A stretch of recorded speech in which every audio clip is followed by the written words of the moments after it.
The silence is what kills you first. Not the last fire, not the artillery, not even the screaming, those things you learn to live with, to breathe around like toxic air, but the silence that comes after, when the vox channels go dead and the thunder of boots stops echoing through the trenches. That's what reaches into your chest and squeezes until you can't remember how to draw breath. I've been sitting in this crater for 3 days now, watching the steam rise from what's left of my regiment, and I can tell you with absolute certainty that being the last one breathing is worse than being dead. The Emperor protects, they told us. Blessed is the mind too small for doubt, they said. I used to mouth those prayers with the rest of them, standing in formation at dawn while the commissars prowled between our ranks like hunting cats. The words felt solid then, real as the weight of my lasgun in my hands or the taste of corpse starch in my mouth. Now they're just echoes bouncing around inside my skull, growing fainter each time they ricochet off the inside of my thoughts.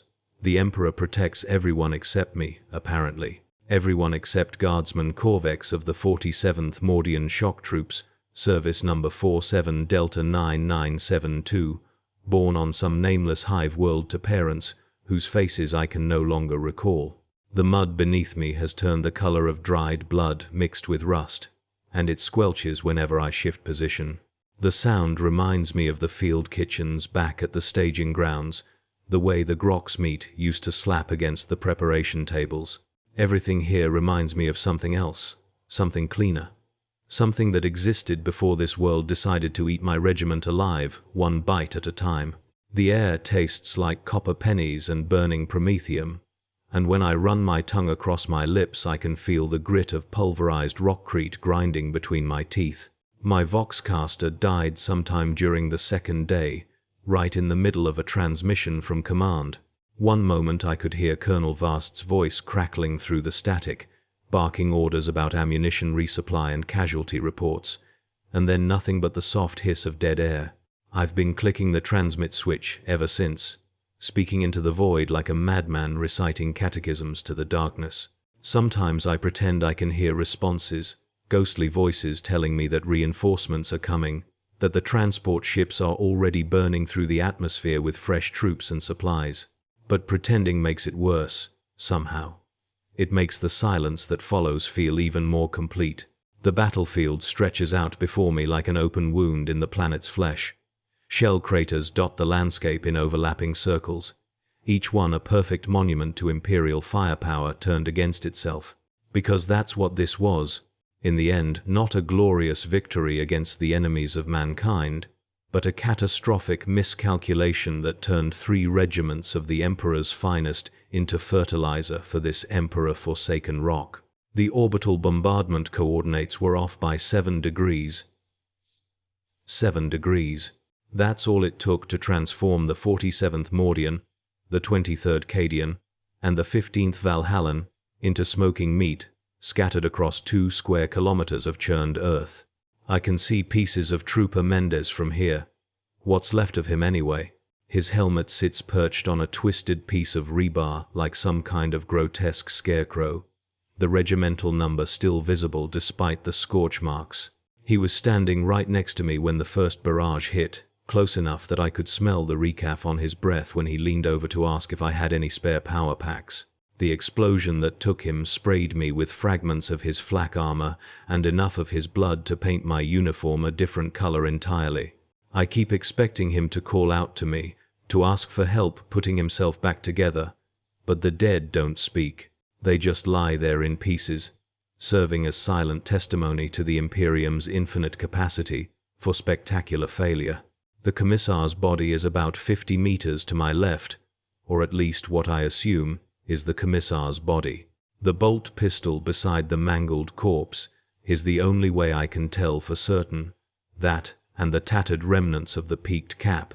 Commissar Geld was a hard man, the kind who executed deserters before they knew they were thinking about deserting, but he died like everyone else when the sky opened up and rained death on us. There's a certain democratic quality to high-explosive shells. They don't care about your rank or your decorations, or how many heretics you've sent to the Emperor's judgment. They just tear you apart with impartial enthusiasm and move on to the next target. My water supply ran out yesterday, but I'm not particularly concerned about dying of thirst. The puddles scattered around the crater are mostly rainwater mixed with other fluids, but they're keeping me hydrated enough. The taste is indescribable, like licking the inside of a Medicaid bay drain, but survival has a way of adjusting your standards. I've been rationing the corpse starch bars I pulled from the dead, trying to make them last. But the rats have been getting bolder. They emerge from the rubble when they think I'm asleep. Sleek black shapes with eyes like wet obsidian, and I have to chase them off with whatever debris I can throw. They're not afraid of me anymore. They know I'm just another piece of meat that hasn't stopped moving yet. The enemy is gone, of course. They pulled back after the bombardment, probably assuming that any Imperial forces in the target zone had been reduced to their component atoms. They're not wrong, mostly, but they left behind their wounded, and I can hear them sometimes in the distance, making sounds that might be prayers or curses or just the involuntary noises that pain tears from a throat that's forgotten how to form words. Their voices drift across the battlefield on the wind, mixing with the groan of settling debris and the occasional pop of ammunition cooking off in the fires. It's almost musical, in a way that would make the tech priests weep with rapture if they were here to appreciate it. The sky above is the color of old bone, streaked with clouds that look suspiciously like smoke. No sign of Imperial aircraft, no contrails marking the passage of salvation from above. The fleet might still be in orbit, but they're not responding to distress signals. They're probably already writing their reports, documenting the successful elimination of enemy positions with acceptable casualties. Acceptable, that's the word they use when entire regiments disappear overnight, when thousands of the Emperor's faithful are transformed into statistical anomalies to be filed away and forgotten. Acceptable losses in service to the greater good of humanity.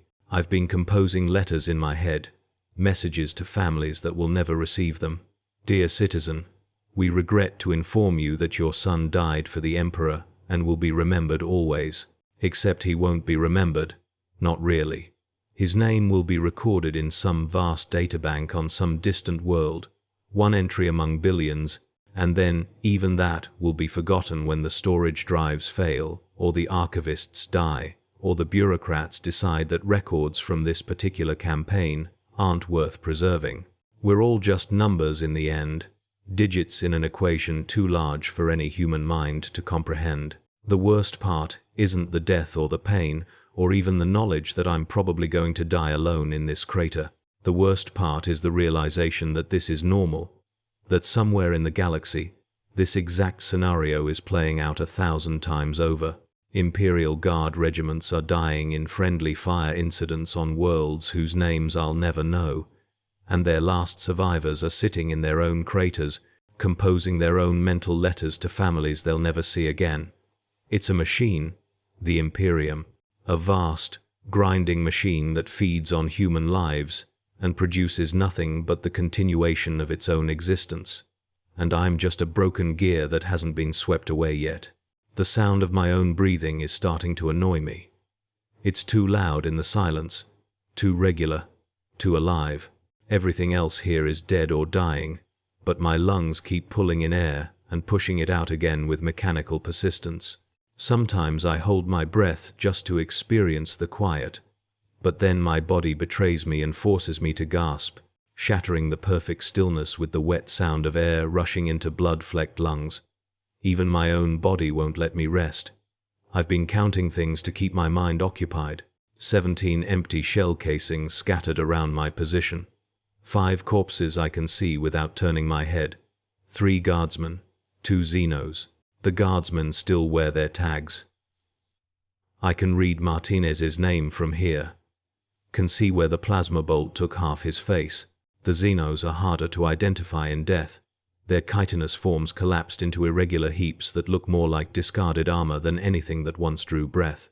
23 hours since the last Vox transmission crackled through. It was Sergeant Kowalski, somewhere in the ruins of Hab Block 7, screaming coordinates for artillery support that would never come.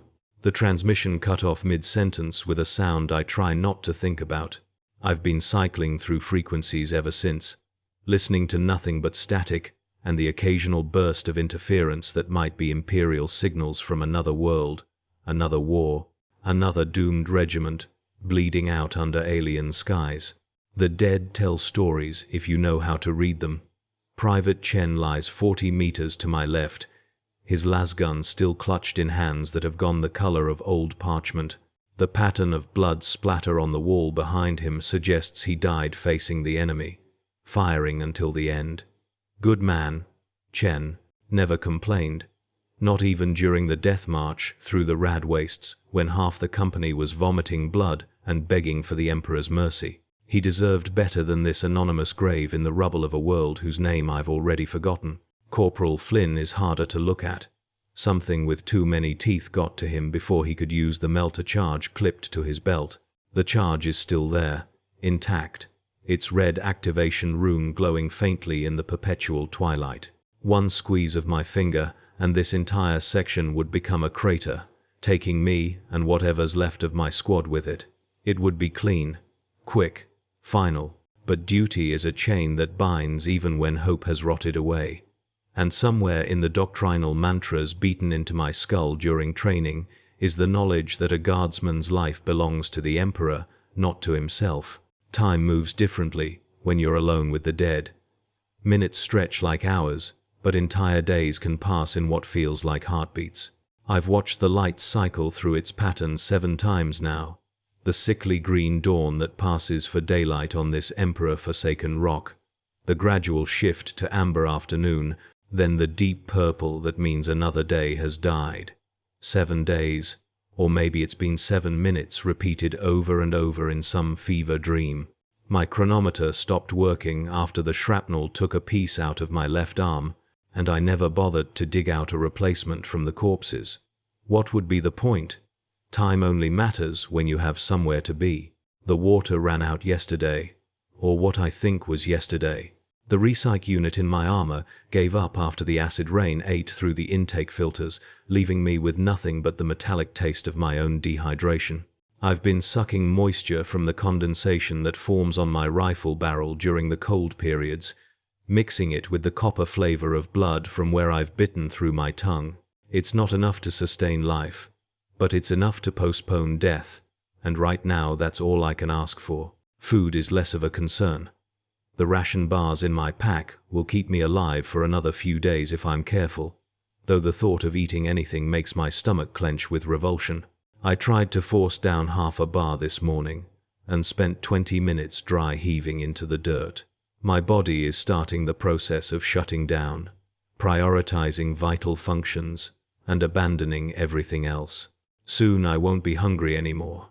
Soon I won't be thirsty. Soon I won't be anything at all. The enemy hasn't shown themselves since the 3rd day. They swept through our positions like a plague wind, their weapon forms chittering and clicking in harmonies that made strong men weep blood. I put last rounds into shapes that shouldn't exist, watched them split and reform and keep advancing with the inexorable patience of a rising tide.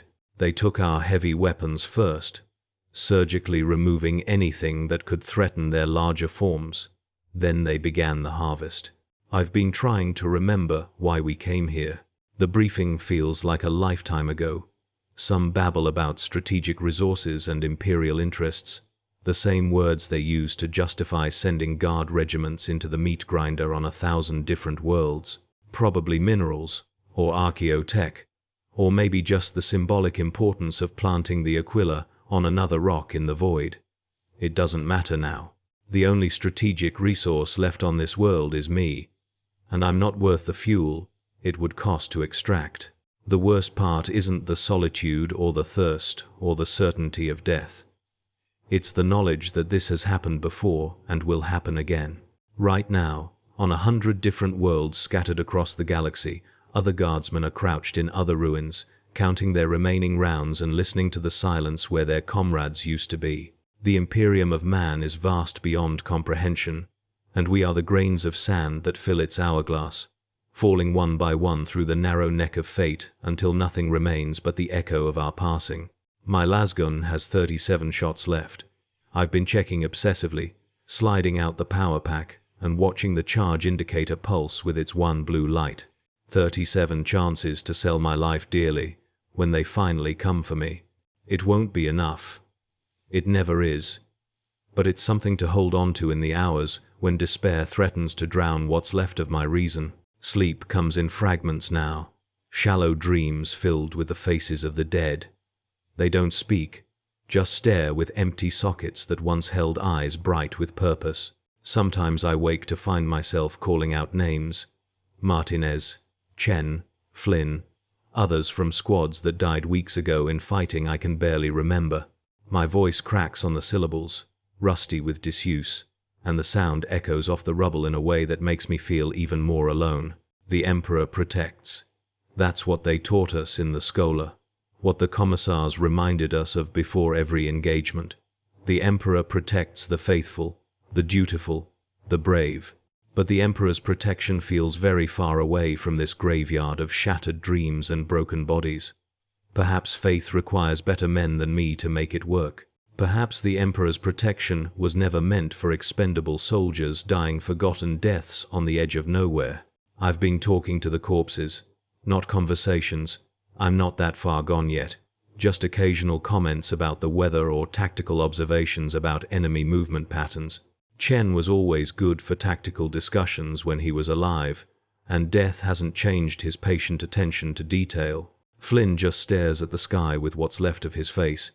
But I imagine he's listening when I explain why I haven't used his melter charge yet. The truth is, I'm afraid of what comes after. Not death itself. Death is just the moment when the pain stops and the silence becomes complete. But what comes after that? When there's nothing left but atoms dispersing into the void and the slow entropy of a universe winding down toward absolute zero. The Imperial Creed promises that faithful souls join the Emperor at the Golden Throne, but that feels like a story told to children to help them sleep. Out here in the dark between stars, surrounded by evidence of how cheaply life is spent, it's hard to believe that any of this matters beyond the immediate tactical situation. 37 shots. That's my legacy, my contribution to humanity's long war against the darkness.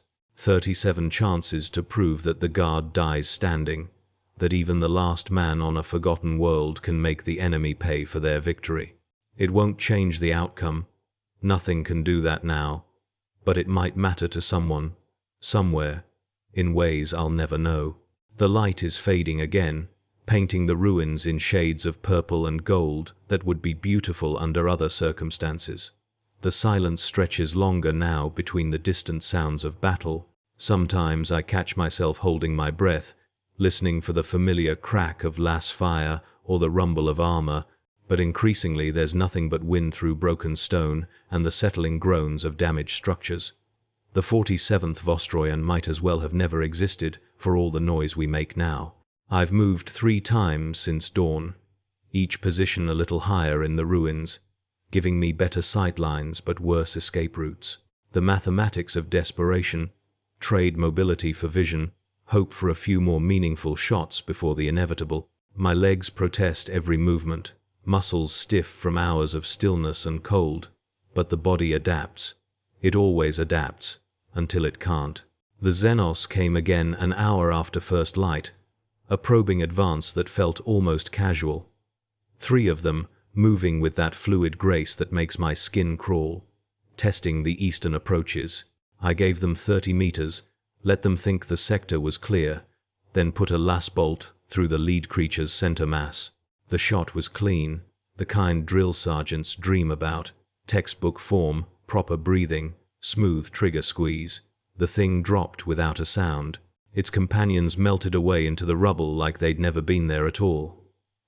That's what makes them dangerous, this ability to appear and disappear at will, to make you question what you've seen. But the corpse remained, proof that they bleed, that they can die. Small comfort, but comfort nonetheless. 36 shots left. I've been thinking about Korvek a lot lately. Not the way he died. I've got enough nightmares without dwelling on that. But the way he lived. 23 years old, barely old enough to shave proper. But he had this way of seeing the bright side of everything. Food poisoning from the mess tent? At least we knew the rations were fresh. Equipment malfunction during a firefight? Just meant we got to test our backup gear. Enemy artillery landing close enough to shower us with debris?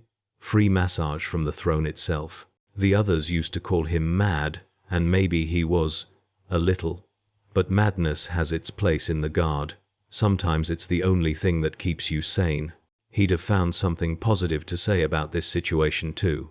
Probably would have pointed out that I've got the best firing position on the entire planet, no officers breathing down my neck, and all the time in the world to line up my shots. Look at it this way, Torven. I can almost hear him saying, "You're the most important man in the sector right now."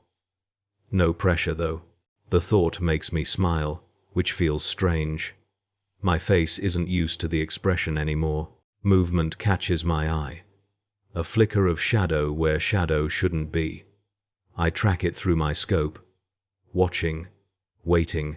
Patience is the sniper's greatest asset, Sergeant Valdris used to say. And I've got nothing but patience now. Time moves differently when you're the last man. Minutes stretch into hours. Hours compress into heartbeats. And somewhere in between, you find a rhythm that belongs only to you. The shadow resolves into two forms. Definitely Xenos, picking their way through the rubble about 400 meters out. They're being careful, which means they know I'm here, know I'm watching. Good, let them be afraid. The Emperor protects, but fear is a weapon all its own. I adjust my scope, compensate for wind and elevation. The first target is partially obscured behind a fallen wall, but the second is exposed, moving with that predatory confidence that marked them as veterans. I settle the crosshair's center mass, exhale slowly, and squeeze. The last bolt takes it high in the torso, spinning it around before it collapses. Its companion immediately goes to ground, vanishing into cover so quickly I barely track the movement. One shot, one kill. The math gets a little better. 35 shots left. The response comes faster this time. Within minutes, I count at least 6 different firing positions opening up on my general area. The Xenos weapons sound different from ours, a wet, organic whisper, instead of the honest crack of last fire. Their shots tear chunks from the masonry around me, filling the air with dust and debris. I keep my head down, wait for the barrage to end, then carefully relocate 50 meters north to a position I scouted earlier. They're learning, adapting. That's what makes them dangerous. Not just their weapons or their speed, but their intelligence. They study us, figure out our patterns, our weaknesses. How many guard positions have they overrun using these same tactics? How many last stands have they witnessed? But they don't know me yet. Don't know that I spent 2 years on Mordian, learning urban warfare in the hive cities. Don't know that I was raised on Vostroyan discipline, trained to fight outnumbered and outgunned. Don't know that every man in the 47th was a volunteer. That we came here knowing exactly what we were walking into. The sun climbs higher, turning the ruins into an oven. My water is running low, maybe 6 hours left, 8 if I'm careful. Thirst will become an issue before ammunition does, which is its own kind of mathematics. But that's a problem for future Torven. Present Torven has targets to acquire. I spot them moving in the distance, at least a dozen now, coordinating their advance. They've given up on stealth, which means they're confident about the outcome. Fair enough. So am I. Just not about the same outcome they're expecting. The building I'm in used to be some kind of administratum facility, all reinforced walls and narrow windows designed to keep the bureaucrats safe while they shuffled papers and counted tithes. The irony isn't lost on me. The last defender of this world is making his stand in a tax office. Korvek would have had something to say about that too. I've set up firing positions at 3 different windows, each with clear fields of fire and covered approaches. The plan is simple: shoot, move, shoot again. Make them work for every meter, every moment. Turn this building into a fortress, even if it's a fortress held by one man with a failing power pack and a pocket full of regrets. The first wave comes from the southeast, 4 of them moving fast and low. I take the lead creature at 300 meters, watch it tumble and roll before lying still. The others scatter, seeking cover, but one moves too slow. Second shot drops it behind a pile of rubble. The other 2 vanish into the maze of broken walls and twisted metal that used to be a residential district. 33 shots left. I move to the northern window, settle into position, and wait. They'll try to flank me now, circle around and come at me from multiple angles. Standard tactics, the kind taught in every Guard manual and Xeno's strategy guide. But standard tactics assume your opponent is thinking rationally, planning for survival. They don't account for a man who's already dead, who's just choosing how to spend his last few hours. The silence stretches again, pregnant with possibility. Somewhere out there, they're moving, positioning, preparing for the final push. I can feel their presence like a weight on my shoulders, the certainty of death approaching with measured steps. But I can also feel something else, a strange kind of peace, the acceptance that comes when all your choices narrow down to one. This is what I was made for. What we were all made for, in the end. Not the glory or the parades or the medals they pin on dead men's chests, but this moment when everything else falls away and there's nothing left but duty and the enemy in your sights. A sound from below, the scrape of claws on stone, deliberate and slow. They're in the building now, working their way up. I could retreat to the roof, make them come at me through the narrow stairwell, but that just delays the inevitable. Better to choose my ground, make them pay for every step. I move to the central hallway, position myself where I can cover both approaches. The walls are thick enough to stop their small arms fire, and the sight lines are clean. If I'm going to die today, and I am, then I'm going to die like a guardsman, standing up, facing the enemy, making every shot count. The first one appears at the end of the eastern corridor, moving with that fluid grace that marks their kind. I put a last bolt center mass before it can raise its weapon. The shot echoes through the building like thunder, announcing my position to anyone who might have missed it. 32 shots left. They come from both directions now, a coordinated rush that speaks to discipline and training. These aren't mindless beasts, they're soldiers, just like me, just on the wrong side of humanity's long war.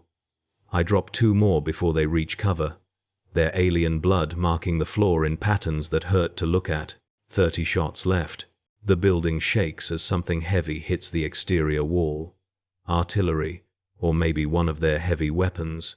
Dust rains from the ceiling, and somewhere in the distance I hear the groan of overstressed metal. They're not content to dig me out room by room. They want to bring the whole structure down on my head. Fair enough. Let them try. I've moved to the 2nd floor now, using the stairwell as a killing ground. The walls are scarred with last burns and alien weapon impacts, and the air tastes of ozone and death. Every few minutes, another probe from below, another target in my scope. I've stopped counting individual kills. There's no point anymore. Just targets acquired, targets eliminated, and the slow countdown of remaining shots. 27, 26, 25. The mathematics of war reduced to its simplest form. Each shot is a prayer, an offering to the Emperor's throne, a small defiance against the darkness. They'll overwhelm me eventually. There are too many of them, and I'm just one man with a failing weapon and limited ammunition. But that's not the point. The point is to make them remember this place, this building, this moment when one guardsman stood against the tide and made them bleed for their victory. 24. 23. The heretics are learning to stay behind cover now, popping out only long enough to snap off wild shots before ducking back. They've tasted enough blood to know that death waits in this shattered window frame, that the Emperor's fury has found its vessel in one broken guardsman with nothing left to lose. The Voxcaster beside me crackles with static, a ghost of communication from a command structure that no longer exists. Sometimes I think I hear voices in that static. Sergeant Korvek's gruff orders, Lieutenant Voss shouting for ammunition counts, the nervous chatter of recruits fresh from the schola, but it's just the machine spirits dying, the last whispers of a regiment that once numbered in the thousands. I adjust my grip on the lasgun, feeling the familiar weight settle into my shoulder. The power pack indicator shows amber now, perhaps 50 shots remaining if I'm lucky. Not enough to win a war, but enough to make a statement, enough to write my name in the annals of defiance, even if no one remains to read it. A shadow moves across the courtyard below, and I track it with practiced ease. The heretic thinks he's clever, using the twisted remains of a chimera transport for cover as he advances. He doesn't know about the gap in the armor plating, the weak point that Trooper Kellick discovered 3 days ago when we were still a squad. Still had hope of holding this position. I breathe out slowly, let my finger caress the trigger, and squeeze. 22. The heretic spins and falls, clutching his shoulder where the last bolt found its mark. Not a kill shot, but he won't be fighting for a while. His screams echo across the courtyard, and I find myself oddly comforted by the sound. Pain means he's alive to feel it, and alive means he'll remember this moment. This lesson in the cost of defying the Emperor's chosen. Movement to the left catches my attention. 3 more cultists, these ones wearing the tattered remnants of PDF uniforms. Traitors, then. The worst kind of heretic, those who once swore the same oaths I did, who once served the same cause. My jaw tightens as I sight down the barrel, anger giving my aim a steadier quality. The first shot takes the leader in the chest, punching through his stolen flak armor like it's made of parchment. 21. The second cultist dives for cover, but he's too slow, too panicked. The last bolt catches him in the leg, spinning him around in a graceless pirouette. 20. The third manages to find shelter behind a concrete barrier, but I can see the top of his head, the way fear makes him forget to keep properly low. I wait. Patience is a virtue the drill abbots hammered into us during basic training, though they never told us we'd need it for situations like this. They prepared us for wars where you advanced with your brothers, where covering fire and coordinated assaults would carry the day. Not for this, the mathematics of the last stand, the calculus of one against many. The heretic's curiosity eventually overcomes his survival instinct. He raises his head just high enough to peer over the barrier, probably thinking I've moved on to other targets. The last bolt takes him just above the left eye, and he drops like a marionette with severed strings. 19. The pattern repeats itself over the next few minutes. They probe my defenses, test my resolve, and each time they pay the price. Some learn from watching their comrades die, others don't. The smart ones start using smoke and debris to mask their movements, forcing me to wait for cleaner shots. The stupid ones think that speed will save them, that if they run fast enough, the Emperor's judgment won't find them. They're wrong, of course. 18. 17.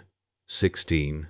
My shoulder aches from the lasgun's recoil, and I can taste blood in my mouth where I've bitten my tongue in concentration. The Medicae kit, on my belt, contains a small stim dispenser, but I'm saving it for when the pain becomes truly unbearable. For now, the ache is almost welcome. It reminds me that I'm still alive, still fighting, still serving. A new sound reaches my ears through the constant background noise of distant explosions and weapon fire. Voices, coordinated and disciplined.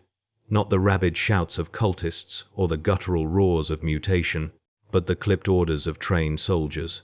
My blood runs cold as I recognize the cadence, the professional tone that speaks of military discipline. Traitor Guard.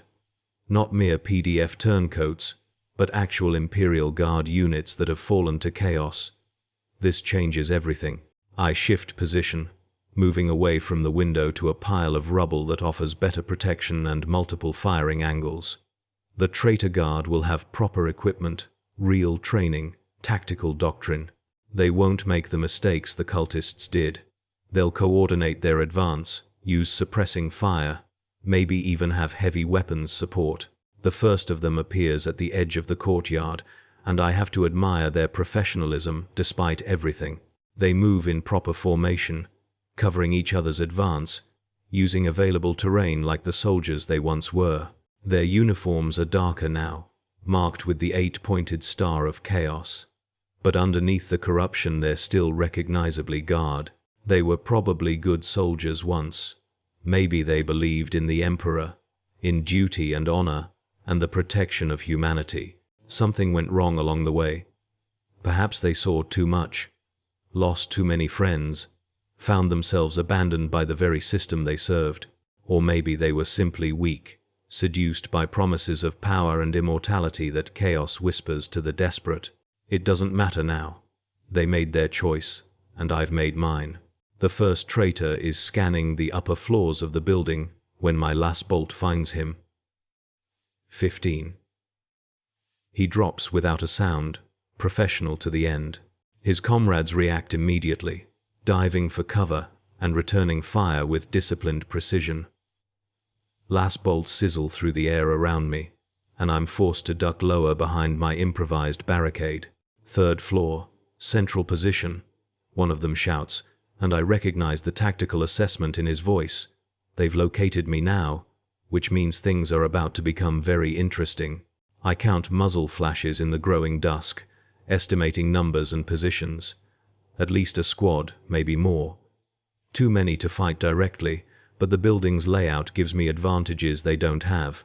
I know every room, every stairwell, every piece of debris that could serve as cover. This is my ground now, consecrated with the blood of my fallen comrades. A grenade clatters through the window where I was positioned moments ago. The explosion fills the air with dust and debris, but I'm already moving, already repositioning. They're trying to flush me out, force me into the open where their superior numbers will tell. Standard urban warfare doctrine, the kind of thing we all learned in basic training. The irony isn't lost on me.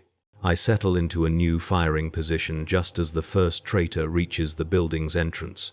He's cautious, weapon ready, exactly like I would be in his position. The last bolt takes him center mass, and he crumples in the doorway. 14. Man down. Hostile. Confirmed on third floor. Their discipline is holding, but I can hear the edge of frustration in their voices. They expected to sweep through and finish this quickly, not get bogged down in a room-to-room fight with a single guardsman. Time is on my side in a way.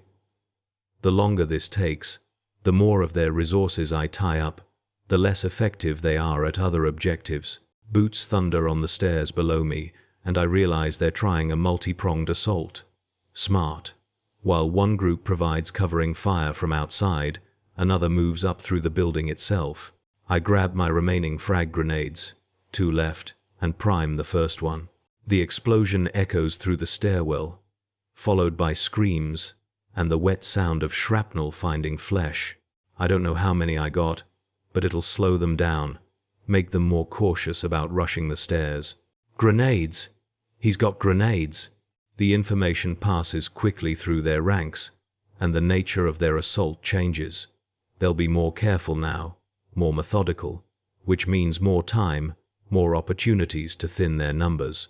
A last bolt scorches the wall beside my head, fired from the building across the courtyard. They're setting up crossfire, eliminating my easy escape routes. Again, textbook tactics. I respond with a shot of my own, not really expecting to hit anything at this range, but forcing the sniper to duck and relocate. 13. The building shudders as something heavy impacts the lower floors, probably demolition charges or heavy weapon fire. They're trying to weaken the structure, maybe bring the whole thing down on top of me. I feel a momentary pang of loss at the thought of dying buried under rubble rather than with a weapon in my hands, but I push it aside. The Emperor's judgment finds us all eventually, and the method matters less than the manner of our service. A new sound reaches me, the distinctive whine of a plasma gun charging up. My blood chills as I recognize the threat. Plasma weapons will punch through my makeshift cover like it's made of paper, turn my defensive position into a death trap. I have perhaps seconds before they open fire.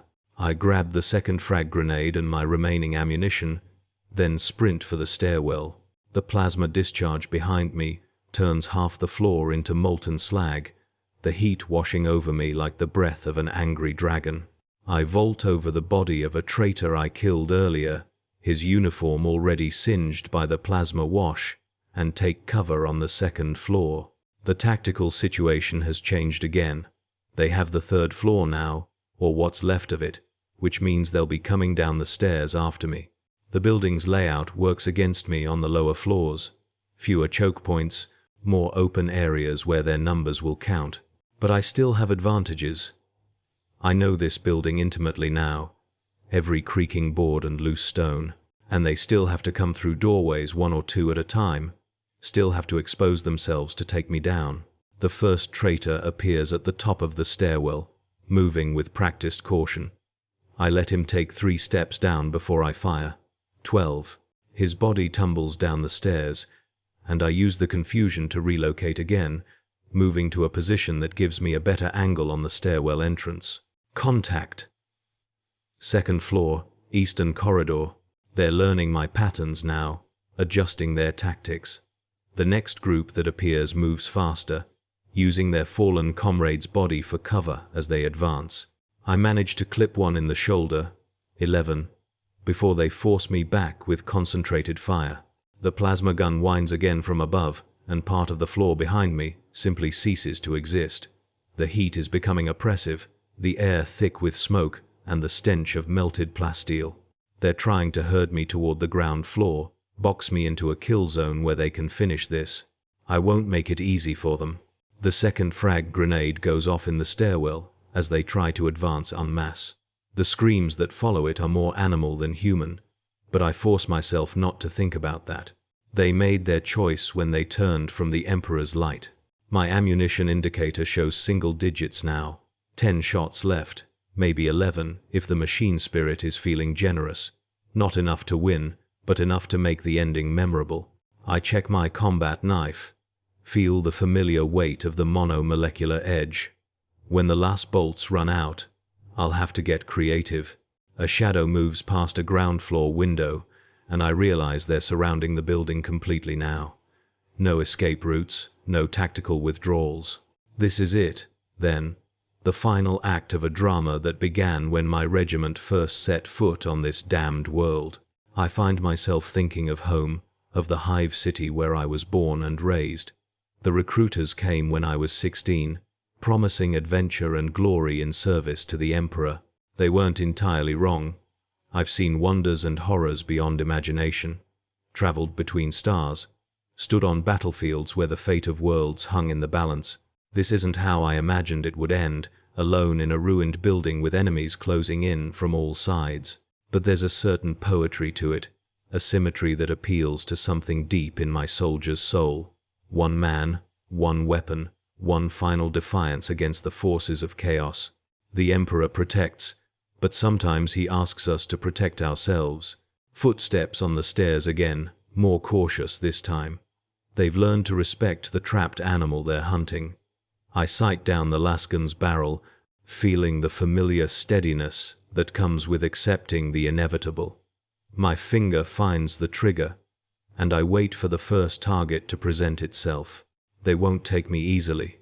That much I can promise. And when the last shot is fired and the final blade is drawn, they'll know they fought a true servant of the Emperor, a son of terror who never bent the knee to darkness. The mathematics of war demand their due, but sometimes the most important equations can't be solved with numbers alone.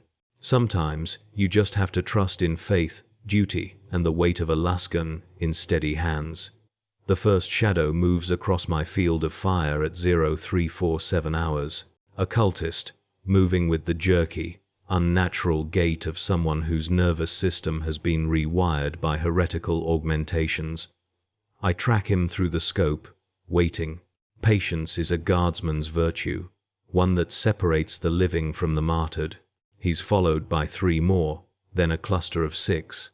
They're being cautious now, having learned from their earlier rushes. Smart. Fear teaches lessons that overconfidence never could. I let them advance another 30 meters, drawing them deeper into the kill zone I've prepared among the rubble. When I finally squeeze the trigger, the last bolt takes the lead cultist's center mass. The distinctive crack hiss of superheated air echoes off the broken walls as he drops. The others scatter like vermin when the lights come on, but they're committed now. They can't retreat without exposing themselves to my fire, and they can't advance without crossing open ground. I shift position immediately, muscle memory taking over as I low crawl to my secondary firing point. The old Militarum training cadences echo in my mind. Shoot, move, communicate, survive. 3 out of 4 isn't bad odds for a last stand. Last fire begins to pepper my former position. Whoever's commanding this assault knows their business. They've marked where my shot originated and are laying down suppressing fire while their people advance. I count at least 7 different firing positions from the muzzle flashes. Professional work. For heretics, through a gap in the rubble, I spot movement in what used to be the chapel's nave. More cultists, at least a dozen, moving in a coordinated advance. They've learned to use cover, to time their movements. These aren't the wild-eyed fanatics from the first waves. These are soldiers who've traded their souls for tactical competence. I acquire my next target, a heavy weapons specialist, carrying what looks like a converted mining laser. Industrial equipment repurposed for war, the kind of battlefield improvisation that speaks to genuine desperation, or genuine faith, depending on your perspective. He's good, using the broken pews for concealment, but he makes the mistake of exposing his shoulder for a fraction of a second too long. The las bolt burns through ceramite plating and flesh with equal efficiency. He screams, a sound that's more machine than human, and the mining laser clatters across stone flooring. One less problem to worry about. Return fire comes immediately, concentrated and vicious. Whoever trained these heretics understands the fundamentals of fire and maneuver. They're not just trying to kill me. They're trying to fix me in position while other elements flank around. Classical Imperial Guard tactics, turned against the Imperium itself. I permit myself a grim smile. Irony is one of the few luxuries available to the doomed. The flanking element reveals itself sooner than they probably intended. Movement in my peripheral vision. 3 cultists trying to work their way through the collapsed sections of the outer walls. They're being quiet about it. But quiet and silent are 2 different things entirely. Combat experience teaches you to distinguish between them. I reverse my position, bringing my weapon to bear on the flanking group. The first one dies before he realizes he's been spotted. The second manages to get off a shot that chips stone near my head before joining his companion. The third has better reflexes. He drops behind cover and starts laying down suppressing fire to keep me occupied. Smart, but not smart enough. While he keeps me pinned with his position, I use the time to inventory my remaining resources. 17 last packs left. 2 frag grenades. 1 melter bomb that I've been saving for something special. My combat knife, though if it comes to that, the tactical situation will have deteriorated beyond recovery. The suppressing fire slackens as the cultist reloads. I use the lull to reposition again, sliding through rubble with the practiced silence of someone who's spent too many years learning how to stay alive in hostile territory. The Emperor protects, but he expects his servants to be competent in their own defense. From my new position, I have a better view of the overall tactical picture. The cultists have set up a classic L-shaped ambush, with the base of the L facing my original position and the vertical element trying to envelope my flank. Textbook stuff. If I was still where they think I am, it would probably work. But I'm not where they think I am. I'm 20 meters to the north, behind what used to be the altar, with clean lines of fire on both elements of their formation. I start with the flanking element. The cultist who's been providing suppressive fire is focused on where I used to be, completely exposed to his right side. The last bolt takes him in the head, ending his contribution to the Emperor's judgment with the finality that only military-grade energy weapons can provide. The main element realizes something's gone wrong when their covering fire stops. I can hear shouted commands in low Gothic, mixed with what sounds like corrupted battle cant. They're trying to reorganize, to adapt to a tactical situation that's shifted against their favor. I don't give them the chance. The first frag grenade arcs through the air like a prayer made manifest, its trajectory calculated by instinct and experience rather than conscious thought. It lands among the clustered cultists with a satisfying metallic clink, followed 3 seconds later by the distinctive crump of military explosives doing what they were designed to do. Shrapnel and screams fill the air in equal measure. When the dust settles, 2 cultists are down permanently, and at least 3 more are wounded badly enough to be combat ineffective. The survivors are pulling back, dragging their wounded with them. Commendable loyalty, even if it's misdirected. But this is just the first probe. The real assault will come when they've had time to assess what they're dealing with and plan accordingly. I use the respite to improve my defensive position, shifting heavy chunks of masonry to create better firing positions and fallback routes. The blessed routine of military engineering, even under these circumstances. 20 minutes pass before they try again. This time, they've brought friends. The assault begins with indirect fire, makeshift mortars launching improvised explosives in high arcs over the broken walls. Crude but effective, forcing me to take cover while their infantry advances under the barrage. I hunker down behind the reinforced section of the altar, feeling the shockwaves of detonating ordnance through the stone. When the barrage lifts, they come fast and hard. At least 20 cultists, moving in overlapping fire teams with disciplined precision. No more wild charges or tactical improvisation. This is coordinated assault doctrine, implemented by people who understand the cost of failure. I engage the nearest fire team first, my lasgun speaking its deadly language in the universal dialect of war. 2 cultists drop in rapid succession, but their teammates adapt instantly, going to ground and returning fire, while other teams continue their advance. Professional soldiers wearing the wrong uniforms, serving the wrong cause.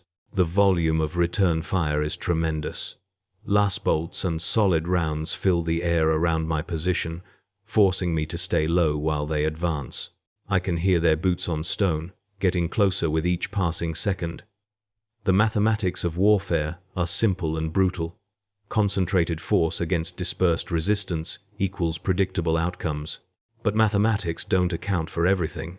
I trigger the second frag grenade, not at the advancing cultists but at a structural weak point I identified during my earlier reconnaissance. The explosion brings down a section of wall, creating an avalanche of masonry that blocks the main approach route and crushes at least 2 attackers in the process. The tactical situation shifts instantly. Their coordinated advance becomes a confused scramble as fire teams lose visual contact and have to improvise new routes through the suddenly changed terrain. Confusion is a guardsman's friend when the odds are against him.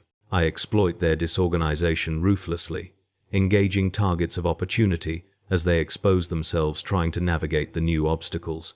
My lasgun cycles through power packs with mechanical precision, each shot calculated for maximum tactical effect. Center mass shots for certainty, headshots when the opportunity presents itself. 7 more cultists join the growing pile of heretical dead before they manage to reorganize and resume their advance. But their momentum is broken, their coordination disrupted. What should have been an overwhelming assault has become a costly slog through prepared defenses. They adapt again, because professionals always do. Instead of massed assault, they switch to infiltration tactics, small groups trying to work their way through the rubble, while others provide covering fire. Slower, but less vulnerable to the kind of defensive fire I can bring to bear. I counter by becoming mobile myself, using the network of passages and hide holes I've prepared throughout the position. Shoot from one location, then displace before return fire can bracket me. Appear somewhere else entirely and engage a different target. Classic guerrilla doctrine applied to defensive operations. The engagement stretches into an hour, then 2. Ammunition expenditure becomes a critical factor. I'm down to 11 last packs, and each shot has to count. The cultists have numbers and supply lines. I have terrain knowledge and defensive positioning.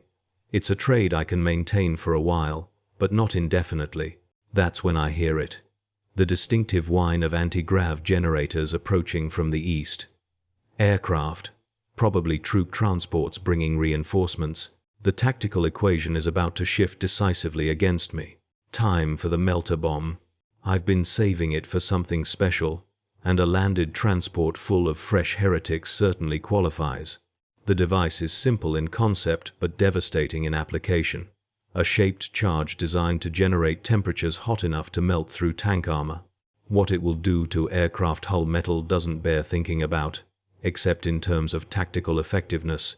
The transport sets down in what used to be the plaza, its engines kicking up clouds of dust and debris. I can see figures moving inside the troop compartment, preparing to disembark. Professional soldiers again, judging by their equipment and deployment patterns. The heretical leadership is taking this seriously now. I arm the melter bomb and begin my approach, using the noise of the aircraft engines to mask my movement through the rubble. Getting close enough to place the device properly means exposing myself to direct fire from the cultists already in position, but sometimes tactical necessities override survival instincts. The Emperor protects those who protect themselves, and right now, that means getting close enough to turn expensive heretical aircraft into very expensive scrap metal. 50 meters, 40, 30, close enough to see individual faces through the transport's viewports. Close enough to distinguish between standard combat gear and the subtle modifications that mark these soldiers as something more than ordinary cultists. Augmetic implants, probably. Enhanced reflexes and coordination. Bought with flesh and souls. 20 meters. The melter bomb's magnetic clamps will reach from here, but closer is better. Always closer when the stakes are absolute. 15 meters. A cultist spots me, raises his weapon, opens his mouth to shout a warning. I'm already moving, combat reflexes taking over as I sprint the final distance. His shot burns through the air, where I was a heartbeat ago. I reach the transport's hull, slam the melter bomb against the engine housing, and activate the magnetic lock with fingers that remain perfectly steady despite everything. 5 seconds to detonation. I'm running before the cultist can acquire me for a second shot, diving toward the nearest crater as the timer counts down with mechanical precision. 4, 3, 2. The explosion isn't just heard, it's felt. A wave of superheated air washes over my position, followed by the distinctive sound of expensive military hardware coming apart under conditions it was never designed to handle. When I look up, the transport is a twisted sculpture of molten metal, and the reinforcements it carried are beyond caring about tactical objectives. But the explosion also reveals my position to every remaining cultist in the area. Muzzle flashes wink like malevolent stars as concentrated fire begins to bracket my improvised shelter. Time to move again, because staying still means joining the transport crew in whatever passes for heretical afterlife. I begin to withdraw toward my final defensive position, the one I've been saving for when all other options are exhausted. It's not much. A reinforced basement beneath what used to be the chapel's sacristy, but it has good fields of fire and limited approaches. More importantly, it's where I've cached my remaining supplies and prepared my last tactical surprise. The cultists follow, because that's what attackers do when they sense weakness. They're being cautious now, having learned the cost of underestimating a single guardsman with adequate preparation and nothing left to lose. Their advance is methodical, professional, inexorable. I let them come. I let them come. My breath clouds in the frigid air of the ruined basement, each exhalation a visible reminder that I'm still alive, still breathing, still fighting. The cultists' footsteps echo above me, their whispered communications filtering down through the broken floorboards. They know where I am now.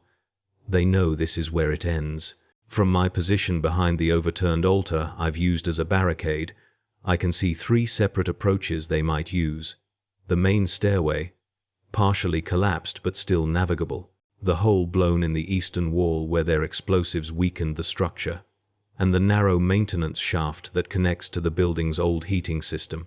I've prepared for all 3. The first cultist appears at the main stairway, moving with the careful precision of someone who's seen what happened to his comrades. He's learned from their mistakes. So have I. I don't fire. Not yet. Let him commit. Let him bring friends. 2 more figures join him, then a 4th. They're using proper tactical movement now, covering each other's advances, checking corners, maintaining sightlines. Under different circumstances, I might respect their skill. But these are the same creatures who butchered civilians in the name of their dark gods, who turned sacred ground into an abattoir. Respect is not what they'll receive. The lead cultist reaches the bottom of the stairs and immediately goes left, seeking cover behind a pile of rubble. His partner goes right, finding concealment behind a broken support pillar. The 3rd man stays on the stairs, providing overwatch. Textbook room clearing procedure. What they haven't noticed is the carefully placed charges I've positioned throughout this chamber, not the crude explosives the PDF used. Those are all expended. These are improvised devices crafted from the remaining ordnance in my kit. Fragmentation grenades with their safety mechanisms disabled. Rigged to motion sensors salvaged from the building's security system. The Emperor's technology serving the Emperor's will, even in its death throes. The 4th cultist steps off the stairway, moving to support his squad leader's left flank. His foot touches the nearly invisible tripwire I've strung between 2 chunks of masonry. The explosion tears through the confined space like the Emperor's own thunder. The improvised claymore I've constructed from a frag grenade and carefully positioned metal debris shreds everything in its path. The lead cultist simply ceases to exist above the waist. His partner behind the pillar screams as razor-sharp fragments find every gap in his makeshift armor. But I'm not done. As the remaining attackers reel from the blast, I trigger the 2nd charge. Another fragmentation device, positioned to catch anyone seeking cover from the 1st explosion. The Overwatch man on the stairs takes the full force of it, his body tumbling down the stone steps like a broken doll. In the sudden silence that follows, I hear more movement above. They're regrouping, reassessing. Good. Let them think. Let them fear. Fear is a weapon too, and I've learned to wield it as effectively as any lasgun.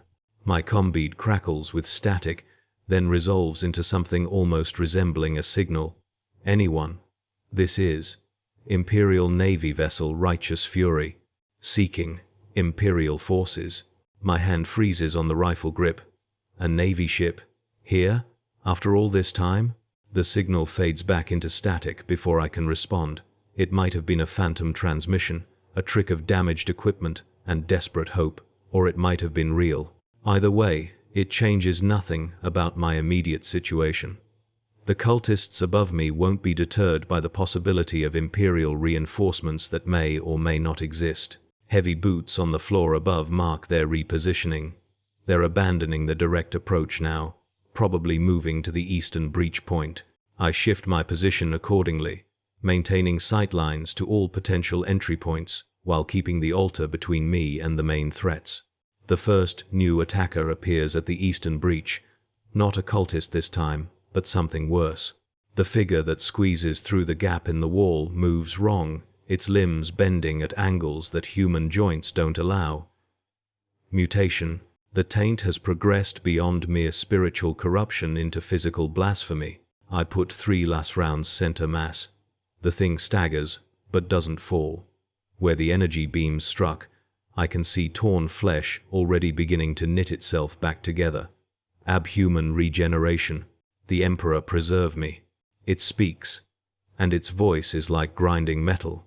Guardsman, you have fought well. Join us willingly, and your suffering ends. Continue this futile resistance, and we will ensure your death takes days. I've got a counter-proposal, I reply, switching my lasgun to maximum power and targeting its head. Go back to whatever warp-spawned hell you crawled out of. The shot takes it square in the face, vaporizing most of its skull in a flash of superheated steam. This time it stays down, but I can hear more of them moving in the darkness beyond the breach.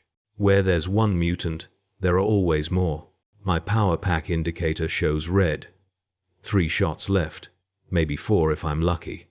After that, it's knife work and prayer. The knife has served me well throughout this long night.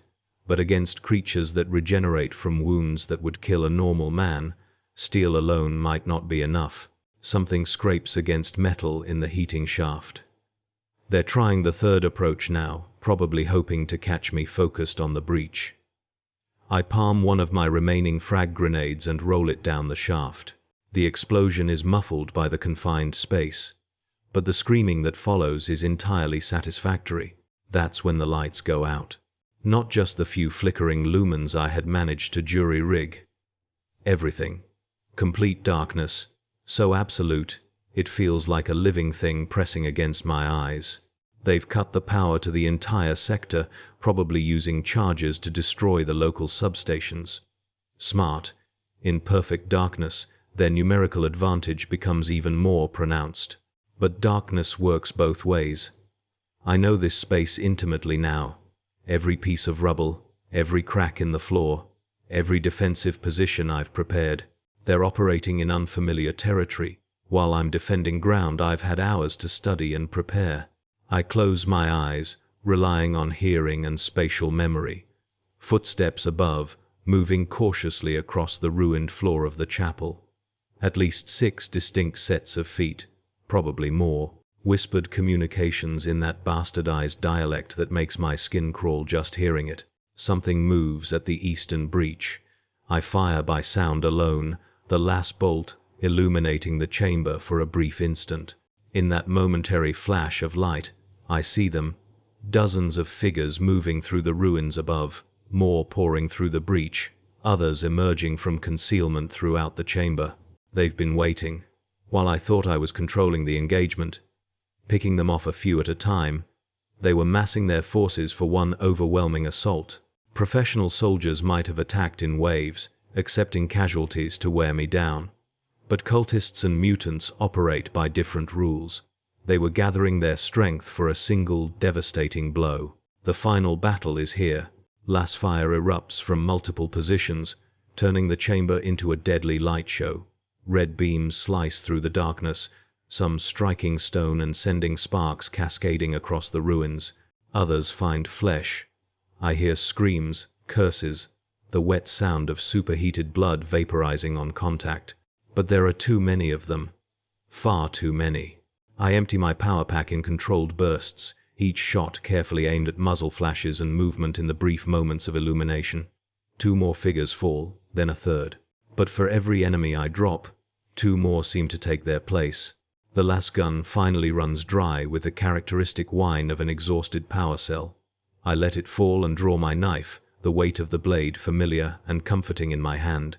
If this is where I make my stand, then I'll meet the Emperor with blood on my steel and defiance in my heart. They're closing in from all sides now, their advance marked by the scrape of boots on broken stone and the sound of breathing heavy with anticipation. In the darkness, I can smell them. The reek of unwashed bodies, corrupted flesh, and something else. Something that reminds me of the charnel house stench from the early days of the siege. Last chance, Guardsman, comes a voice from the darkness, different from the mutant's grinding tones. This one sounds almost human. Almost. Kneel now, and die quickly. I kneel to the Emperor alone, I reply, adjusting my grip on the knife. And he requires no supplication, only service. They rush me then, all pretense of tactics abandoned in favor of overwhelming force. I meet the first attacker with my blade, feeling the steel part flesh and scrape against bone. He falls, but another takes his place immediately. The fight becomes a chaotic melee in absolute darkness. I fight by touch and instinct, the knife work that was drilled into me in training taking over when conscious thought becomes impossible. Cut, thrust, parry, riposta, feel for the target, strike, move, strike again. Claws rake across my flak armor, leaving deep scores in the ceramic plates. A blade, crude but sharp, opens a line of fire along my left forearm. Something with too many teeth tries to bite my throat. I drive the knife up under its jaw and feel the point emerge through the top of its skull, but there are too many of them. For every wound I deal, I take 2 in return. My armor is failing, rent and torn by repeated impacts. Blood runs down my arms, making the knife grip slippery. That's when I hear it again, clearer this time, cutting through the static with blessed clarity. This is Captain Mordaunt of the Imperial Navy vessel Righteous Fury to any Imperial forces on Tertius Prime. We are conducting orbital reconnaissance and require immediate position reports from surviving Guard elements. Respond on Vox frequency 779. A Navy ship. A real Navy ship with real Imperial forces aboard. They're looking for survivors. I key my comm-beat while driving the knife into another attacker's chest. This is Guardsman Thaddeus Kane, Tertius Prime 47th Infantry. Position: Cathedral District. Subsection 99 Alpha. Request immediate fire support. The transmission cuts off as another cultist slams into me, driving us both to the ground. We roll across the broken stone, each trying to gain advantage, his hands close around my throat while I work the knife toward his ribs. It's a race between strangulation and exsanguination. The knife finds its mark first. He goes limp, but my vision is already graying from lack of oxygen.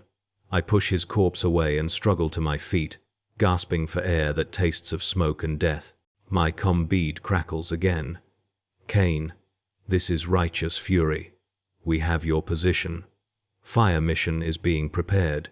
Mark your target with any available illumination and take cover immediately. Illumination. In the absolute darkness of the ruined chamber, with enemies closing from all sides, I need to mark targets for orbital bombardment. The irony would be amusing if I weren't probably about to die. But I have one option left. One final card to play. The phosphorus grenade I've been saving. My last resort for if the situation became truly hopeless. It will turn this chamber into a blazing hell that will consume everyone in it, myself included. But if it gives the Navy a clear target for their guns, if it stops these bastards from escaping to spread their corruption elsewhere, I pull the pin and count to 3 before releasing the lever. Then I hurl it as far from my position as possible and throw myself behind the altar, pressing my face against the cold stone. The phosphorus ignites like a miniature sun. White-hot chemical fire erupts throughout the chamber, turning night to blazing day in an instant. The screams are immediate and terrible, the sound of corrupt flesh meeting purifying flame. But the light also reveals the true scope of what I'm facing. In those few seconds of brilliant illumination, I see them clearly for the first time. Not dozens, hundreds. The entire chamber, the floors above, the approaches from every direction, all crawling with figures twisted by chaos and mutation. They were never going to let me live. This was never about capturing one stubborn guardsman. This was about making an example, about proving that Imperial defiance is futile in the face of their dark god's power. The phosphorus burns for perhaps 30 seconds before beginning to fade. But 30 seconds is enough. High above, beyond the atmosphere, the Righteous Fury's guns have found their target. The first shell hits the building directly above me with the force of divine judgment. The entire structure shudders, sending cascades of rubble down into the chamber. Dust and debris fill the air as the ancient stones finally surrender to forces greater than time itself. But one shell isn't enough. Not for a target this large, not with corruption this deeply rooted. The second impact follows seconds later, then a third. The orbital bombardment continues with methodical precision, each shell placed with surgical accuracy to ensure maximum destruction while minimizing collateral damage to the surrounding area. The building dies around me. Walls that have stood for centuries crumble like paper. Support beams snap with sounds like breaking bones. The floor above collapses entirely, bringing tons of stone and steel crashing down into the chamber. I press myself against the altar and pray, not for survival, but for the bombardment to be thorough. Let every trace of corruption be scoured away. Let the Emperor's fire purify what chaos has tainted. A massive chunk of masonry strikes the altar, cracking the ancient stone and jarring my entire body. Another piece of debris catches me across the shoulders, driving me to my knees. But I'm still alive, still conscious. still able to witness the Emperor's judgment being delivered upon his enemies. The bombardment continues for what feels like hours, but is probably only minutes. When it finally stops, the silence is more complete than any I've experienced since this long night began. No screaming, no gunfire, no whispered prayers to dark gods, just the settling sounds of a building returning to dust. I try to stand and discover that my left leg isn't responding properly. Something large has pinned it against the altar, not crushing, but immobilizing. I'm trapped, but alive. More alive than I have any right to be. My comm bead crackles. Kane, this is righteous fury. Report status. I key the device with fingers that shake only slightly. This is Kane. Target destroyed. Threat neutralized. Position secure. Understood. Ground forces are en route to your location. Estimated arrival 20 minutes. Can you hold position? I look around at the devastated chamber, at the tons of rubble that have buried every trace of the corruption that once filled this place, at the phosphorus fires still burning in scattered patches, at the altar that has somehow survived the bombardment intact. I can hold position, I reply. And I can. For the first time in longer than I can remember, I actually believe those words. The immediate threat is over. The corruption has been purged. Imperial forces are coming. I've done my duty. As I wait for extraction, I think about the men and women who didn't live to see this moment. Sergeant Torres, who died buying time for civilians to evacuate. Lieutenant Morrison, who held the command post until his ammunition ran out. Private Chen, barely 18, who charged a chaos spawn with nothing but a bayonet and absolute faith. They're all gone now. But their sacrifice wasn't meaningless. Every minute they bought, every enemy they killed, every act of defiance they performed in the Emperor's name, it all led to this moment. They died as guardsmen should die, with duty fulfilled and honor intact. In the distance, I can hear the distinctive whine of Imperial aircraft engines. Valkyries, probably, carrying the ground forces Captain Mordaunt promised. Soon there will be voices speaking in Gothic, rather than that bastardized cant of the cultists. Soon there will be lasgun fire, aimed at targets that deserve it. But for now, there is just silence. The cathedral district of Tertius Prime is quiet at last. I close my eyes and let myself believe, for just a moment, that it's finally over. The siege, the desperate fighting, the endless night of horror and bloodshed, all of it finished, cleansed by fire and faith. When the rescue team finds me 23 minutes later, I'm still sitting against the altar, still alive, still a guardsman of the Emperor's armies, still ready for the next war. End of recording. Post-action report filed by Captain J. Mordaunt, Imperial Navy. Guardsman Thaddeus Kane extracted successfully from Tertius Prime Cathedral District, 0347 hours local time. Moderate injuries sustained, full recovery expected. Recommended for commendation pending review of actions during siege. Unit designation: sole survivor, Tertius Prime 47th Infantry Regiment. The Emperor protects.